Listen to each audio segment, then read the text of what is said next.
Hi, Gary here. Today I want to talk about the big one. Now, you get excited about growing your company and hopefully you have a high level of confidence in the process of doing that.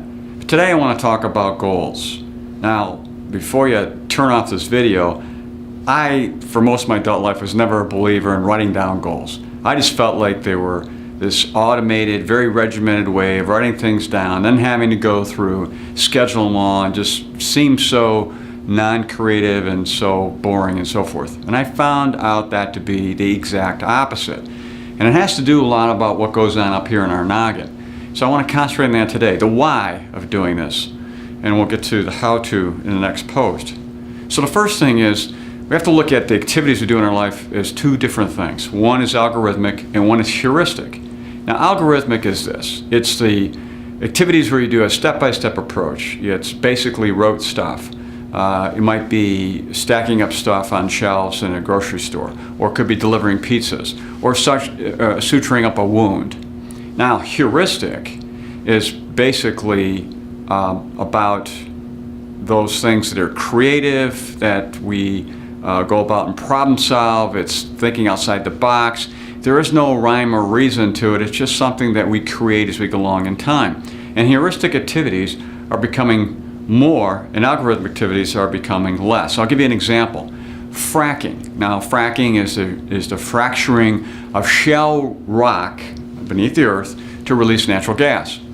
Now, about 10 years ago, someone, and I didn't look up the source, figured this out. Now, it used to be we just drilled down vertically and then happenstance natural gas would come up through along with oil. Well, somebody got smart and said, once the technology was there, let's drill down vertically, but then let's go horizontally about a mile. And then right below that, let's crack all the rock, the shale, and release all this natural gas, and we can pull the stuff out of the ground. It is huge. I mean, natural gas is, in this country now, has become a huge, huge source, and we're exporting it.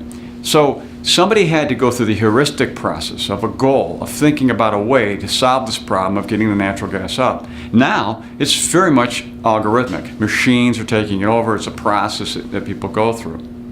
Okay, let's take another step at the brain here.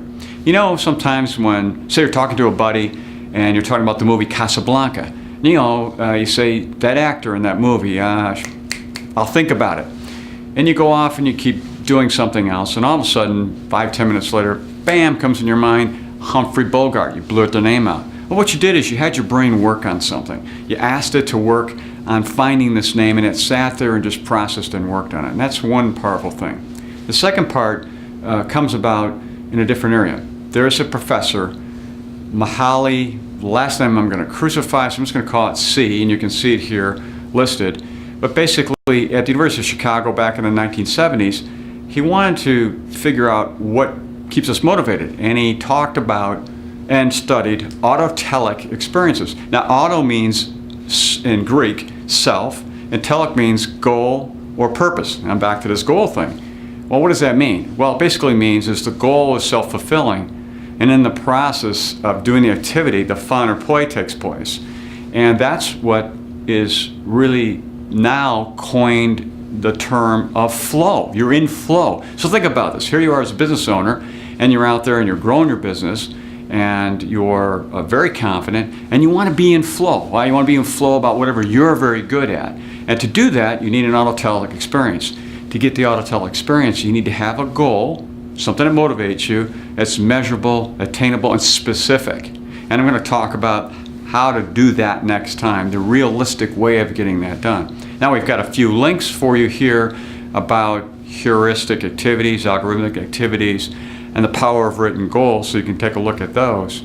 Next time, we're going to go through the how-to specifically write this big goal down, support it all the way through, and make it real right on down. So, until next time, enjoy.